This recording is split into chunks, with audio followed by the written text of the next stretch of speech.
کہتے ہیں ایک بادشاہ کی عدالت میں کسی ملزم کو پیش کیا گیا۔ بادشاہ نے مقدمہ سننے کے بعد اشارہ کیا کہ اسے قتل کر دیا جائے۔ بادشاہ کے حکم سننے کے بعد پیادے اسے قتل گاہ کی طرف لے چلے تو اس نے بادشاہ کو برا بھلا کہنا شروع کر دیا۔ کسی شخص کے لیے بڑی سے بڑی سزا ہو سکتی ہے کہ اسے قتل کر دیا جائے، چونکہ اس شخص کو یہ سزا ہو چکی تھی اس لیے اس کے دل میں سے یہ خوف۔ بادشاہ نے دیکھا یہ قیدی کچھ کہہ رہا ہے تو اس نے وزیر سے پوچھا یہ کیا کہہ رہا ہے۔ بادشاہ کا وزیر جو بہت نیک دل تھا اس نے سوچا اگر ٹھیک بات بتائی تو یہ بادشاہ غصے سے دیوانہ ہو جائے گا اور ہو سکتا ہے اسے قتل کرانے سے پہلے قیدی کو اور عذاب میں مبتلا کر دے۔ اس نے جواب دیا جناب یہ کہہ رہا ہے اللہ پاک ان لوگوں کو پسند کرتا ہے جو غصے کو ضبط کر لیتے ہیں اور لوگوں کی بھلائی کرتے ہیں۔ وزیر کی بات سن کر بادشاہ مسکرا دیا اور اس نے حکم دیا اس شخص کو آزاد کر دیا جائے۔ بادشاہ کا ایک وزیر پہلے وزیر کو مخالف اور تنگ دل تھا۔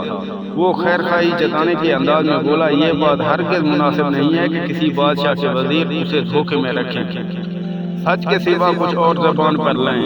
سچ یہ ہے کہ قیدی حضور کی شان میں گستاخی کر رہا تھا، غصہ ضبط کرنے اور بھلائی سے پیش آنے کی بات نہیں کر رہا تھا۔ وزیر کی بات سن کے نیک دل بادشاہ نے کہا اے وزیر تیرے اس سچ سے جس کی بنیاد بہت اور کینہ ہے تیرے بھائی کی غلط بیانی بہتر ہے، اس سے ایک شخص کی جان بچ گئی۔ یاد رکھ اس سچ سے جس سے کوئی فساد پھیلتا ہے ایسا جھوٹ بہتر ہے جس سے کوئی برائی دور ہونے کی امید ہو۔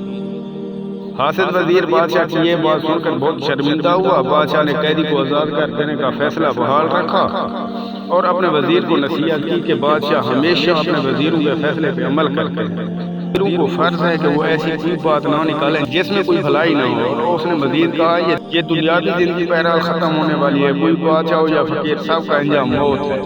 اس بات سے کوئی فرق نہیں پڑتا کہ کسی شخص کی روح تخت پہ قتل کی جاتی ہے یا فرش خاک پر۔ تو دوستو خلق خدا کی بھلائی کا جذبہ انسان کے تمام جذبوں پر غالب رہنا چاہیے، اور جب یہ اعلیٰ و عارفہ مقصد سامنے ہو مسلط کے مطابق رویہ اختیار کرنے میں کوئی مضحکہ نہیں۔ جیسے جراح کو یہ اجازت ہوتی ہے کہ علاج کے لیے فاسد مواد خارج کرنے کے لیے اپنا نشتر یعنی کینچی استعمال کرے، کسی انسان کے جسم کو نشتر سے کاٹنا بذات خود اچھی بات ہرگز نہیں ہے، لیکن جب جراح یہ عمل کرتا ہے تو اس کی قابلیت سمجھا جاتا ہے۔ دوستو امید کرتے ہیں ہماری یہ آج کی ویڈیو آپ کو پسند آئی ہوگی۔ اگر ویڈیو پسند آئی ہو تو اپنے دوستوں کے ساتھ شیئر ضرور کیجیے گا۔